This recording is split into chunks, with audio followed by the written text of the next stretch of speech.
Every autumn, most gardeners spend an entire weekend bagging up leaves, hauling spent plants to the curb, and paying the trash service to take away the single most valuable material their garden will produce all year. And then, come spring, those same gardeners drive to the garden center and pay good money for bags of mulch and fertilizer to replace exactly what they just threw away, often $20 or $30 a bag for the same organic matter that was sitting in their own yard 6 months earlier. The truth is, your garden generates almost everything it needs to feed itself next year, every single autumn, for free. You just have to stop treating it like waste and start treating it like a resource nobody told you was already yours. Here's what to actually do with it. Number 1. Fallen leaves. A layer of shredded leaves piled in a corner of the yard will break down over the course of a year into leaf mold, a dark, crumbly material that improves soil structure and water retention better than almost anything you could buy in a bag. Most people rake leaves into the street because they think of them as mess, something to be removed rather than something to be used. In reality, they're the cheapest soil conditioner that exists, containing trace minerals. The tree spent an entire summer pulling up from deep in the ground and running a lawnmower over them once before. Piling them speeds up the breakdown dramatically by shredding them into smaller, faster decomposing pieces. Shred the leaves, pile them somewhere out of the way. Keep the pile slightly damp through the drier months, and by next fall you'll have a rich, dark material ready to spread across your beds. Number 2. Spent plant material.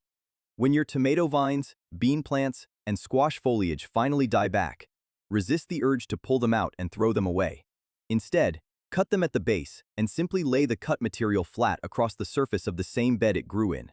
A method called chop and drop that returns every nutrient the plant pulled from the soil directly back into it, without a single trip to a compost pile or a single load carried anywhere. The plant already did the work of turning soil nutrients into organic matter over an entire growing season. All you're doing is putting it back where it came from and letting it break down in place over winter, feeding the exact same bed it just spent months drawing fertility from. Number 3. Grass clippings. The last few mowings of the season produce clippings packed with nitrogen, and instead of bagging them up for collection, you can spread a thin layer directly over garden beds as a fast-acting green mulch. Because clippings decompose quickly compared to tougher materials like leaves or stalks, they release nitrogen back into the soil within weeks rather than months, which makes them one of the fastest ways to boost fertility right before winter sets in and growth slows down. Keep the layer thin, no more than an inch at a time, because thick, wet clippings will mat down and turn slimy and anaerobic instead of breaking down cleanly into the soil. And here's why these first 3 matter more than most gardeners realize. Leaves, spent plants, and grass clippings are the 3 materials every single yard produces automatically every autumn, without you planting, tending, or buying anything extra to get them. Ignoring them isn't neutral. It's actively throwing away free fertility that you'll end up paying good money to replace come spring. Number 4. Straw and dried plant stalks. Thick, woody stalks from corn, sunflowers, or spent brassicas won't break down as fast as leaves, but chopped into smaller pieces with a pair of loppers or run over once with a mower, they make an excellent carbon-rich mulch layer that suppresses weeds all winter while slowly feeding the soil underneath as it breaks down. Lay the chopped material 3 to 4 inches deep over any bed you're not actively harvesting, and by spring it will have compressed down into a thin, dark layer that's easy to work into the soil before planting, saving you an entire step of buying bagged straw from a garden center. Number 5. Wood ash. If you burn wood for heat over the colder months, the ash left behind is a free source of potassium and lime that most gardeners simply pour into the trash without a second thought. A light dusting worked into the top inch of soil raises pH slightly and adds nutrients that many vegetables need heavily, particularly anything in the brassica family like cabbage, kale, or broccoli. But use it sparingly, and never on acid-loving plants like blueberries, because too much ash will push your soil too alkaline over time and lock out other nutrients instead of adding them. Now here's where it gets interesting, because the next 2 aren't about a single material at all. They're about combining everything you've already gathered so far into one complete system that does the remaining work for you.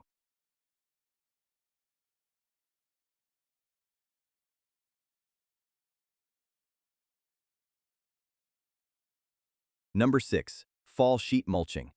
Layering cardboard, then leaves, then grass clippings, then chopped stalks directly over an empty bed in autumn creates what's essentially a slow-cooking lasagna of organic matter that smothers weeds all winter and breaks down into ready-to-plant soil by spring, without a single hour spent tilling or digging.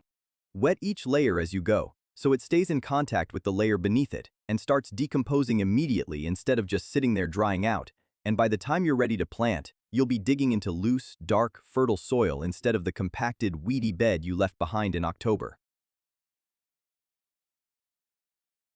Number 7. The catch-all compost pile. Whatever doesn't get used directly on a bed, every stray clipping, every extra leaf, every trimmed branch small enough to break down, goes into a single compost pile that turns your yard's entire autumn output into next year's most valuable resource instead of a curbside pickup. Layer green nitrogen-rich material with brown carbon-rich material as you add to it, keeping the ratio roughly even so the pile doesn't turn slimy or dry out completely. Turn it every couple of weeks if you can manage it, and by the time spring planting starts, you'll have a pile of finished, crumbly compost that cost nothing but the time it took to stop throwing things away. Here's the insight that separates a garden that costs money every spring from one that barely costs anything at all. Every bag of mulch, every bag of fertilizer, every bag of compost sold at the garden center is made from exactly the same materials sitting in your yard right now, just collected, aged, and marked up before it's sold back to you. The only difference between paying for it and getting it free is whether you treat autumn waste as garbage or as the raw ingredients for next year's harvest. The gardeners who understand this stop hauling anything to the curb. They just move it 20 feet, into a pile or onto a bed, and let the same process that happens in a factory happen for free, in their own backyard, all winter long, with nothing more than time and gravity doing the work for them.